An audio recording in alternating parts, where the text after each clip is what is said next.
Welcome, everybody, to Casting for Two, the official podcast of me, that random guy named Chris. I am that guy. Welcome, everybody, to this episode 106. And before I get into who's my guest today, which you probably already know because you see the picture, but still, like I said last episode, I'm doing a charity drive called Extra Life, where I'm going to be video game streaming here in November in a couple weeks. And if you would like to make donations, again, it is posted on this episode. My goal is $100. I feel like I can accomplish that. And so if you'd like to donate to a good cause for a children's hospital, please send me donations, please. They don't go to me, they go to help people, which is great. So yes, Extra Life, and again, link in the bottom.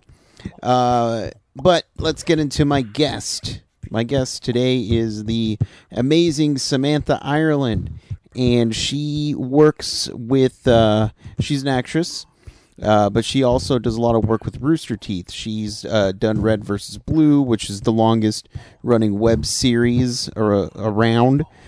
She also plays Nora on the same Rooster Teeth show, RWBY, which comes back on the 24th, which is this Saturday. So everybody should, get ready for that. And you know what? I want to start this episode, okay? I had a great time talking with Samantha. She's a very lovely and awesome person, so let's just get into it. So sit back, relax, and Chris, cue the music, please.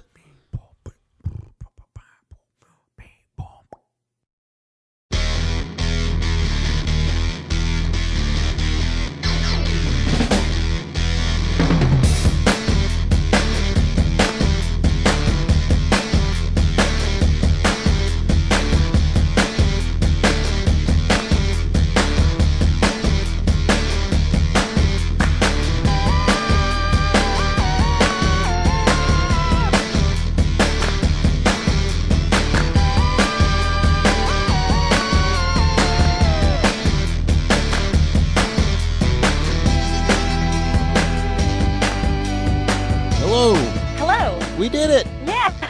We beat computers!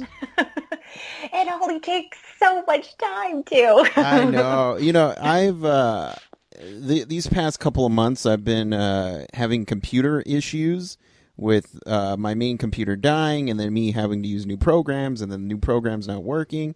Yeah. And so, I'll do everything the exact same, and then it's like, nah, I don't want to listen to your mic right now. It's like, what's going on here? And yeah, so it's no, it's a battle. Like, yeah. I went to go just start my computer, and my charger's been fine. I have like a Mac from like 2011, but it's been so good to me, and my charger's been great this whole time. And then this time, I plugged it in. I was like, why isn't it like at all taking the charge? It's so weird. So I started freaking out. I was like, okay, what's going on? And then. So, yeah, I'm going to have to get a new charger for my computer. I was scared at first. My compuer crashed. And I was like, I do not want to get a new one. Oh, it stink. I was editing my 100th episode. It was my not my 100th. It was like my birthday episode in July. And as I was editing it, the computer screen, something went funky, and then my Mac just shut down, and it never wanted to talk to me ever again. Oh no! And so, yeah, I've had it since 2009, and so that's. Oh my God, is that like the older ones where they're like a little bit more boxy, or is that even older? It is boxy. It's not as thin though. Yeah. Mine's it's like the white one. Like the thick one. That's what mine is. Gotcha. It's embarrassing when I like go to places. I'm like, yeah, it's that old. Everyone has. They don't even have Macs anymore. They just have iPads, and you pull out this clunker or Air. Yeah, the Air. I'm like, no, but it sucks because I haven't put my computer away. It just stares at me on a daily basis, and it's like, well, It's cruel. but I used to edit on that, like that was my creative computer, and so I do feel Yeah. lost without it. I know this is like my everything computer, like my businesses and like it stinks. So I hopefully I think it's just the charger though. Yeah, So yeah, but it's all good. How's your night going so far? it's going good. How to put my kid down. I'm like baking stuff, or my husband is now keeping an eye on it right now Okay. for me, all the stuff I'm doing. So He I just he's got he's in charge of baking, so yeah, yes. if it doesn't turn out good, it's not your I fault. can't get too mad. Right. Oh, So okay. What kind of things you baking? well, actually, right now I'm making a butternut squash soup, Oh, kind okay. of. Okay. So I have to roast all of the vegetables, and then I put it in a blender, and so you just like get it kind of soft, and then you put it in a blender, put like chicken broth or whatever you want to put together with it, and then you heat it up and put sour cream or Greek yogurt if you want to be healthy, and Bleh. blah, who wants to Boo. eat that? And uh, sorry, my husband's trying to see if I need to use his computer, but I don't need to use his computer. Um, but yeah, I'm just making stuff like that. I'm making a few batches for family and for us for the next night. So Gotcha. Okay, cool. I've been watching a lot of cooking videos on YouTube, like how to make your own stuff, sauces and stuff. And hmm I'm not a cook at all. I'm not nothing. It just looks so much fun, but then there's all this prep time you got to do, and that's the part where I'm like, I oh just want God, to I eat hate the it. prep part. Just give it to me when it's done. That's what I'm all about. Well, I am actually just I'm a terrible cook. It's not natural to me whatsoever. Uh-huh. And my husband comes from a family, and everybody is just so natural at cooking and is great at it, and it's so intimidating. But I try. Yeah. No. I'm trying, and I've got a couple of good recipes under my belt. But yeah, and he's great at cooking too, so we share that burden together with cooking. So There you go. There you go. I don't mind doing the cleanup. Just everyone else yeah, cook, and I'll help clean up. How's that sound? yeah, exactly. There we go.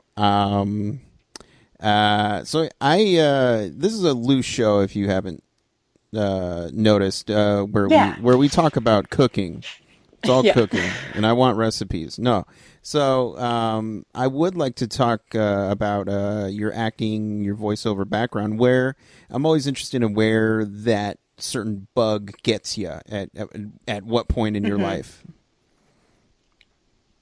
Well, for acting in Yes. general, um, I got that bug. I think it was third grade, third Okay. grade, and my I saw a bunch of my friends on stage for like a Christmas pageant, and I was like, "Whoa, what's going on? Why are they up there?" And I was like really amped slash jealous. I was like, "How did this happen? And how am I not in this?" But it was so much fun, and I loved watching it. And so it kind of like sparked a little in me, but also, you know, I have a funny story. I did not, I'm the third of, so I'm the third of like, I'm the last girl in my Oh, okay. family and Gotcha. the third kid. And I didn't really speak that much in Mm. the first couple of years of my life just because my sisters kind of spoke for me. So I Right. had no reason to, You you oh, were she you were wants that. just you were just kind of waiting. You didn't have anything interesting to say, so it's like, all right, I'll just chill. Well, I mean, I didn't say much, and my parents were getting a little concerned. And then they heard me speaking in my room a ton with the door shut, like playing. Well, they thought they didn't know what I was doing, but the only time they really heard me speak was when I was in my room with the door shut.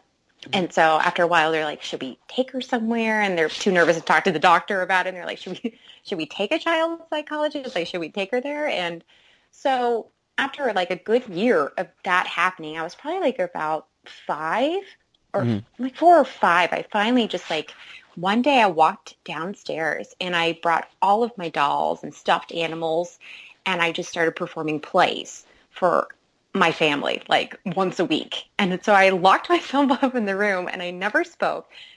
I mean, I didn't speak often. Mm-hmm. And then I finally I started performing all the plays with all my dolls and toys. I mean, I had holiday shows, variety shows, I had soap operas, I had all different kinds of genres. Yeah. And so I mean, after that, I couldn't stop speaking. And also my aunt kind of saw a spark in me, and she started sending me to drama camp during the summers. I think I was probably in like sixth grade after that, but I just got more and more involved with it. I was an athletic kid. I did a lot of sports growing up, and I loved sports, and I was good at them too. And I don't know, theater always really got me jazzed, and I kept doing it, and I got injured in doing sports. I played too much, and I had hyperelastic joints, and Mm-hmm. I kept injuring myself, and I don't know, I just told my mom and dad, I was like, you know what, I kind of want to just focus on theater. I really think this is just my calling, and I want to do it. Right. And I'm from Buda, Texas, so I'm like a suburb of Austin. So coming from a family who's very athletic, and coming from an area it's mainly rural, or at least at the time, and sports was the main gig for everybody. So theater was, you know, my parents had to get used to the fact that that was like my only thing that I did, Right. after school and stuff. But yeah, I loved it, and I still do to this day, and I continue to do it. I got my degree in it in college. That's useless, and I hear it that. is. I hear that. Yeah. It completely is. But I had a great experience in college, and I loved everyone there. I had great professors, and they just influenced me more. And so I've just continued doing it, and now I've gotten into different facets of it. I've gotten into film and voice acting, and so it's been a ride thus far. There you go. Now, do you remember one of your first acting projects? Or let's talk. Let's go back. Do you remember maybe an audition that didn't go so well? I Uh, love hearing horrible audition stories because all of mine are horrible. oh, that's so sad. Yeah, yeah. And it's probably not true. Yeah, no, But it's my own thing, but it's just I'm is it your thing? Is it like I'm the guy that comes no, in no. See, like, I always know for a good like laugh? I'm the guy who ruins everything. Okay, so sit back. You're not gonna cast me. I'm DVD commentary material over here. No, That's good though. That's fun stuff. yeah, no. It's I only say I do bad auditions because I've only done like 3 or 4. Well, there So you go. You know so what? yeah, And that's a good batting average. I'll tell you that right there. yeah, So yeah. no, you're probably like, I think in all honesty, I have probably a not so solid audition like once every 4 auditions, I Oh, feel okay. like. And like I'll feel, even if I'm not cast though, I'll feel great walking out. And like if they don't cast me, then they don't cast me, but I feel good about what I just did. But there'll be like one in every 4 where I'll be like, yeah, that didn't happen. Yeah, yeah, So yeah. but yeah, I'm trying to think of one that just like went terribly wrong. Maybe, oh, this is going to be real embarrassing now that I think about it. My audition for Juilliard Mm-hmm. when I was in high school. Okay, alrighty.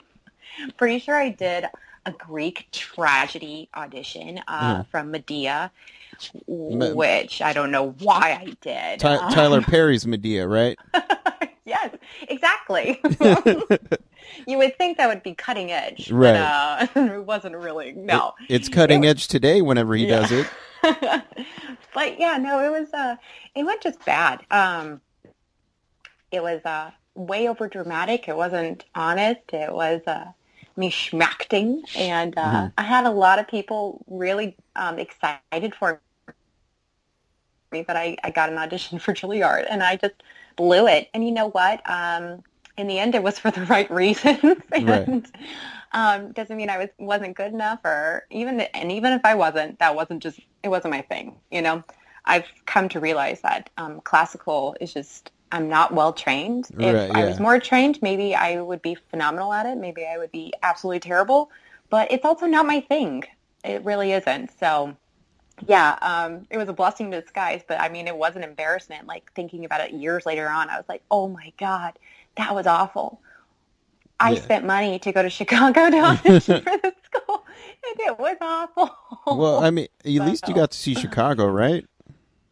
I did, and I saw another school I was interested in. So Chicago, that trip in altogether was a very educational and wonderful experience. And my dad went with me, who was always kind of iffy about theater, but he got really into it around my junior and senior year, and he was very supportive of me going to school for it. So it There you was a go. win-win in the end, in all honesty. There you go. I do respect for the or have respect for the people who are the classically trained and the actors Oh God, yeah. that really get Hmm. into it where they're like I need to get into this mindset of this guy, and then you here you have me who's like I do fart jokes and I can snap in and out of character. I'm 20 different characters right now, so it's just funny. I love hearing that side just because I can't I don't. I don't take me seriously enough to do Right. that side. So And I don't think you have to take yourself too seriously with doing classical, especially with the comedies if you're going to do right, yeah, Shakespeare and but it's technical. It's yeah, extremely technical and I did have a course in it in college, but that's years ago. And if I didn't keep up with it, I feel like, it's a lost art to me at least. And even plays like Tennessee Williams shows, American classics, like even those are all very technical. And so it's something I admire people that just, they can do it on a whim and they're wonderful at it. I mean, I put them on a pedestal, I hmm feel like, more than anything. yeah. And how did you get involved with Rooster Teeth Productions? This was I get this question a lot, Yeah, especially like at RTX and, yeah, even just through my Rooster Teeth community messaging. Uh, it was an open casting call. hmm They never have those. Um, it was in 2011, and I saw a casting call, and basically anything that was available for my type, I went for. hmm Paid, non-paid, because I'd gone out of college in '09, December '09. I lived in Fort Hood for a little while with my husband. I wasn't acting. I went and worked for the Boys and Girls Club for a little while, and then we moved back to Austin area, and that's when I started acting again. hmm And so Rooster Teeth was actually one of my first auditions back after, not working for a while and after being a graduate. And so I didn't really realize how big they were, even at that time. yeah, And I said, I have an audition with this company called Rooster Teeth. I'm about to start doing some research on them, but these are my sides. And so I prepared for it and I was really amped. So I feel like I was very prepared. And in all honesty, I didn't even know that some of the audition was to be specifically for Red versus Blue. So it hmm was voice acting. So I didn't know that information. I just saw sides. So I just went with whatever character, that they weren't very specific when it came to the email, and they don't have to be if they don't want to be. And so I was really excited. There were all different kinds of sides. What sides are, you know what they are, but yeah, like just so people know what they are, yeah. so they're lines on a script for scenes, and Right, yeah. Just certain so scenes of that day, or just right for or you. project or whatever, and so yeah, I was prepared, and when I told my husband about it, he was like, "Sam, these are like pretty like big guys." He's like, "I feel like I've heard Red versus Blue before." My husband was in the military at the time, and Yeah, he was like, "I feel like I hear a lot of my soldiers talk about this," and I was like, "Oh, that's cool." And I didn't really think much about it, and when I got to the building, it was a really nice building. They were near the South First at that area hmm at the time, and so everyone was really friendly. I met Bernie and Matt and Joel. Yeah, Joel was doing the camera, and Matt and Bernie were doing the directing, and we talked back and forth. Funny story: Jen Brown, who plays Carolina, hmm and Pura and Ruby, she was right before me in auditions, and so I got to hear how she just knocked it out of the park, Cool. and so I walked in right after her, but still feeling confident because I was prepared and I was ready to go and do my own thing. And so I went in right after her, and I got a little nervous. They said, when would you be able to come back for a callback? And said, like a month and a half from now, my husband's about to deploy to Afghanistan, and I'm not, we're going on block leave. We're going to be vacationing for like the next month. So I'm going to be gone. And I thought that was like, oh, that's it. I'm not going to get a call back. And I did. I got a call back for CT in Red versus Blue. And Bernie called me into the office and we went up to the studio. And this was literally my first time being in a voice recording booth. Like I did not know what it was. I didn't know the world whatsoever. And I walked in. He was like, put these headphones on. I was like, it was so weird to me, and I couldn't see him. And we were in his office. He had during that time, their offices, they had booths inside their offices. It's a smaller building than what they have now. It's huge, but so you walked in, and I put the headphones on, and I was like, this is so strange. And so I just started acting basically, and I didn't know techniques or anything. I didn't know how close to stand to the mic. I didn't know what sounds were happening outside of, like, in my room. I was just so tunnel visioned on acting. Right. But it went well because I walked out of the booth. He offered me a CT as soon as I walked out, and I was really excited. I knew what was going to happen to her as well. And so I knew how long I was going to be involved in the project. But once I got CT, I made friends with a bunch of them. Brandon Farmahini is one of my friends outside of work, and I've done a few live action things for them with Slow-Mo Lovin' and Snapshot, and I did an RT recap, and I moved away for a couple of years. My husband was stationed somewhere else, and so now that we're back in Austin, though, I'm hoping that I'll get back, hopefully, with the live action scene a little bit more. Yeah. But I'm in RWBY now. I've been in RWBY. We're on volume 3 of RWBY, and I play Nora, which I just love her. Yeah. She's such a good character. And did they just call you up and like, hey, we want you do this? For RWBY, actually, I was in a play with some people in Austin, and somebody turned to me and was like, Sam, are you going to audition for Rooster Teeth's new animation show? And I was like, what? I was like the last to know that this was happening. I was like, what the hell? And so I emailed Brandon, and I was like, okay, I don't know if this is real. I don't know if this is really happening, but is there an animation show coming up? And if you guys are doing one, if there is anything you think I could audition for, like, just let me know. I would love to read for anything and everything that you could send me. Yeah. And like later that day or the next day, he sent me a picture of Nora, and he said, yeah, I think they actually want you to come in and read for this. And so I came in, I don't know, maybe a few weeks later. It was a kind of a longer process, and for this one at least, CT happened really fast, and we recorded pretty fast too for that. And but I got the call. It was Christmas Eve, actually, or Christmas Day. That Miles called me. Yeah, it was like Merry Christmas. You got the role. It was very Christmas. Yeah, exactly. He left me this wonderful long voicemail thing. I got the role, and it was something I really needed, and it just, I got so excited. And the way that they have written her the past couple of seasons, it gets better and better. And now that I know her more and I have my own thought process with her, I go into that booth and I just play the whole time, and it's really rad. So now, since you're playing a recurring character, is it hard to, I always think about, like somebody like Daniel Craig who's playing Bond movie after movie. How hard is it for him to, want to play Bond? Because, it's the same character. Like, what sort of things do you do to make it, different?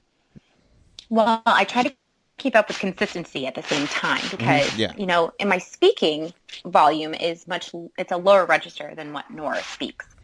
So I have to, think about that before I have a recording of any sort. And, but yeah, you do want to bring more layers to it every time. You don't want to be playing the same character because we as people, we evolve, day by day.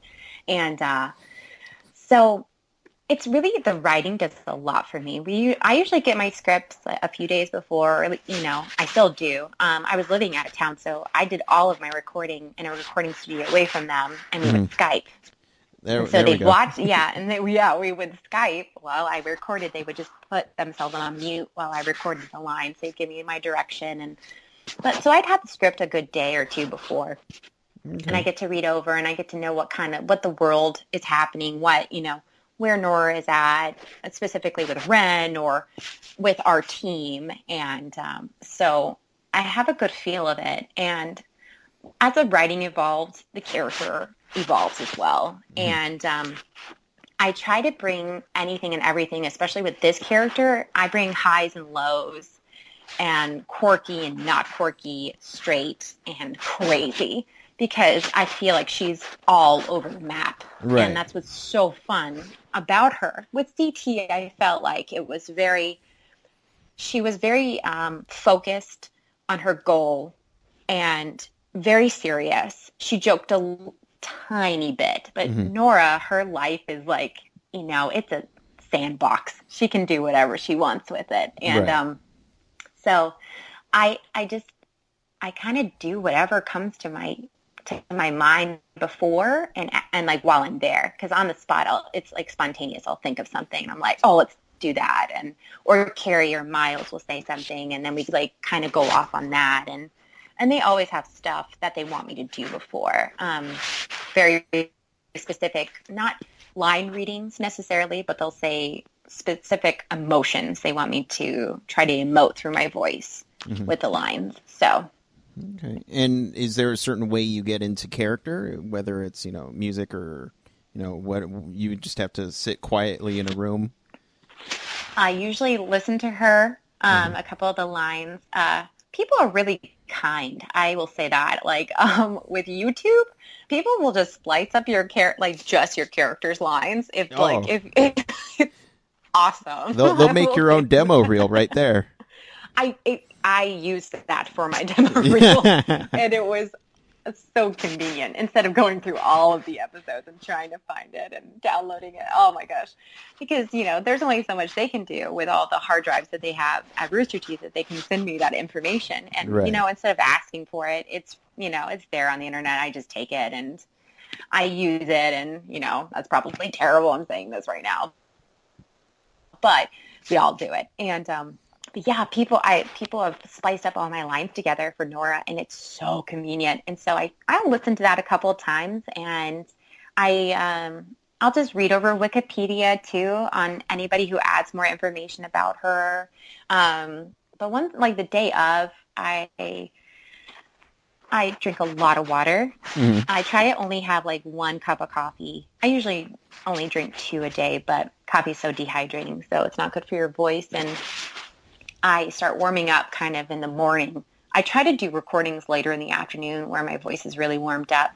And I get into the booth, and it's a mental picture. I try to wear flats. I don't wear heels. I also try to wear like open-toed shoes, like kind of like sandals. So I feel like a little free too while I'm doing it. And I normally wear dresses too. I don't know, this last time I didn't, and it felt different.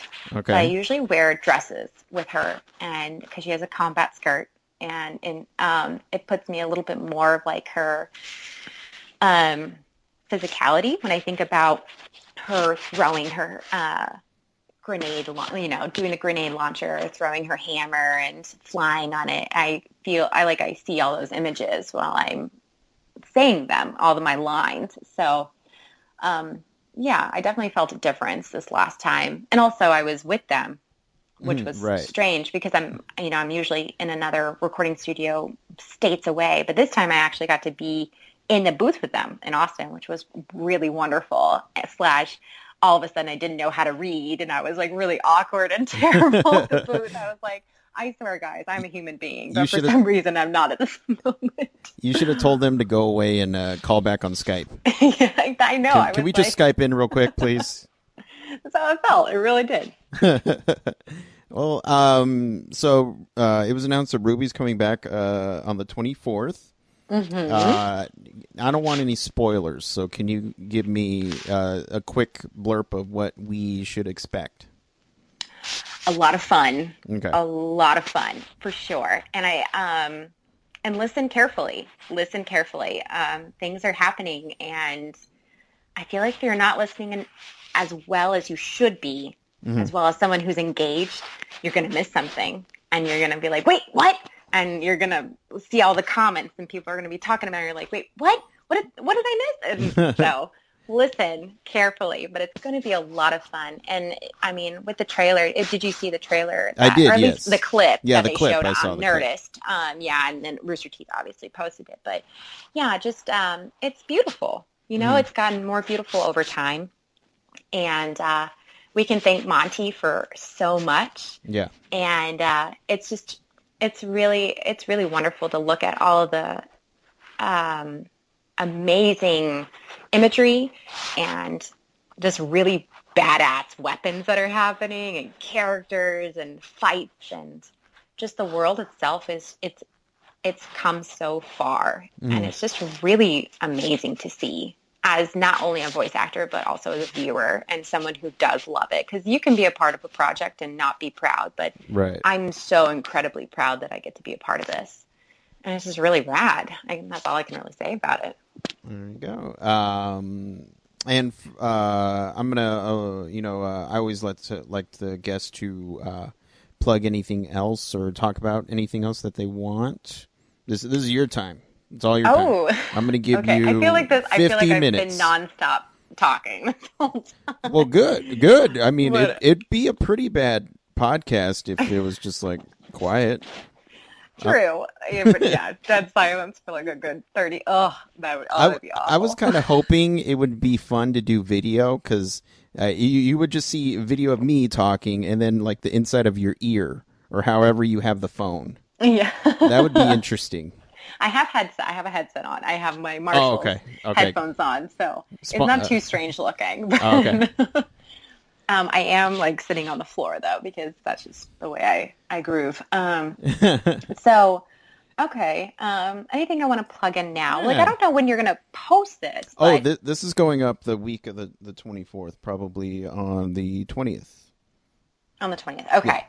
Well, my show had already been ran then. I opened a show this weekend Oh, in Austin. So yeah, like last week when we were able to, that would have been perfect to at least the last weekend. But yeah, so I'm in a show right now in Austin.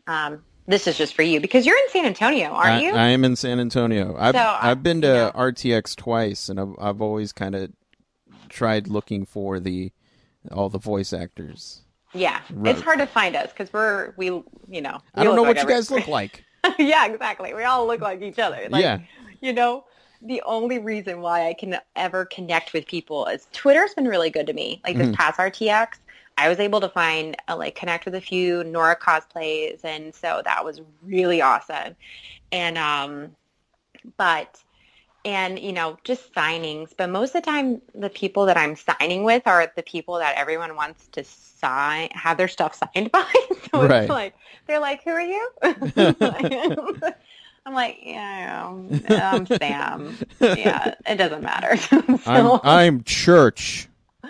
like it's always like this last time I was with Kara. Oh yeah. So yeah. like, oh man, when like our signing like signed out, and I was like, yeah, and then I was like, oh wait, because of Kara. Yeah.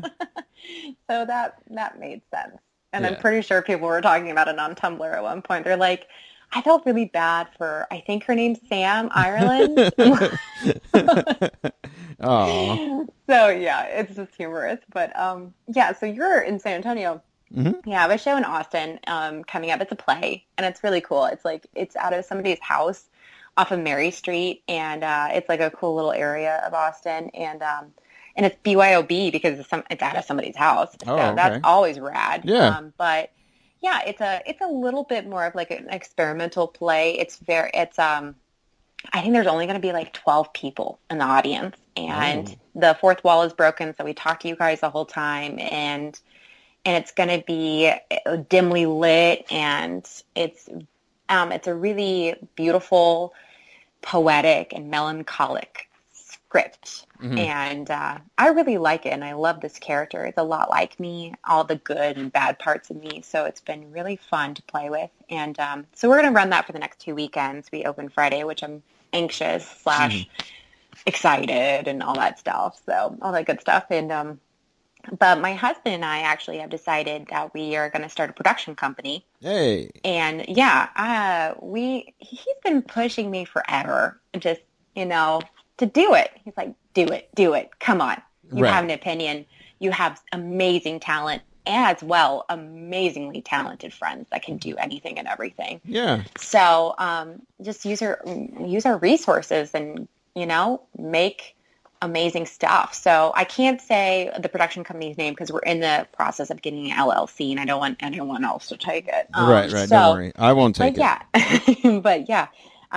So I'll be, I'll announce it on my Twitter and all that stuff, and we'll have a website running and going once we get it. But we got a short film in mind with me. I'm gonna play the lead in it, well, of course. But right. I have a friend who, I don't know if you ever heard about this guy. His name is Brandon Polanco, but he was a PA on a film a couple years back when Sandy happened, Hurricane Sandy. Mm-hmm. And it was Bryan Cranston, Breaking Bad, Walter White.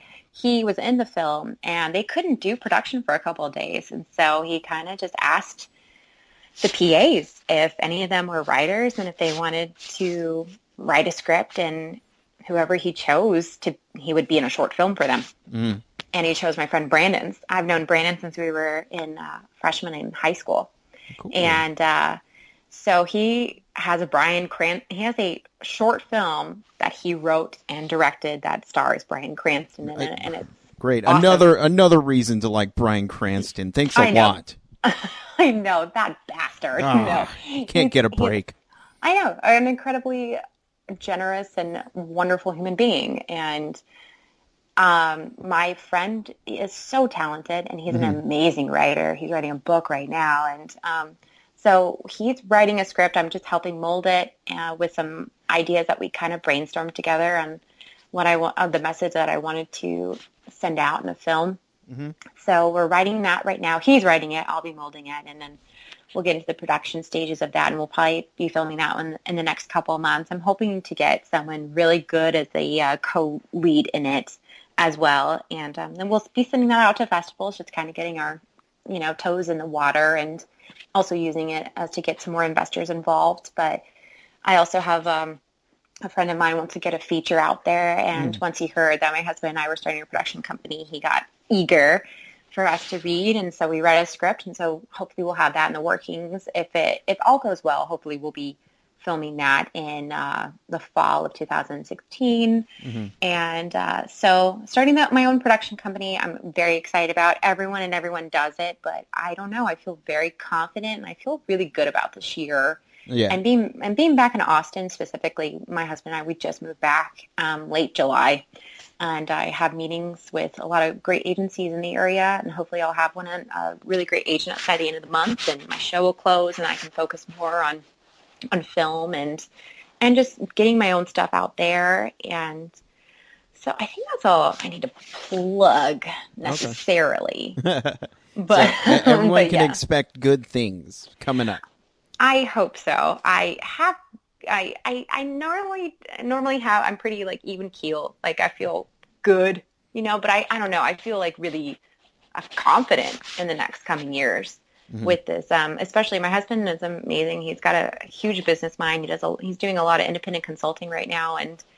And we're both creatives with a business mind, which is what you need to succeed. So, I think with the right resources, especially with my friends in the area, and the kind of films that I really want to put out there, short. I mean, it could be any kind of medium. It could be music videos. It could be documentaries. It could be anything that we want to produce, and we have a specific thoughts on the films and projects we want to put out there. And I feel really great about it. So hopefully good things will come in the next couple months, years. So there you go. Well, you better keep me in the loop, because I want to audition for friend number 3. If there's ever a friend number 3, I want that role. Well, there is a friend number 3. I'll have you audition for that role. I'll do a good one. A good Oh, audition. you'll do a good audition. Yeah, I'm going to do a good audition. Okay. None of these bad ones. Well, it sounds good. Thank you so much. Thank you. But yeah, whenever something happens, send me a shout. I'd love to have you back on whenever you want. Yeah, that sounds good. I'm in the area, so yeah. I'll be down. Sounds good. And I'll let you get back to your squash. Yeah, I know. I do actually. I should probably. I don't want it. On that. I don't want it to burn on you. So. Yeah, we'll see. We'll see what happens with that. And if not, blame your husband. He did it. He did do it. So see, there you go. Well, you have a wonderful night. Okay. You too. Thank you so much for having me. Thank you. All right. Bye-bye. Bye.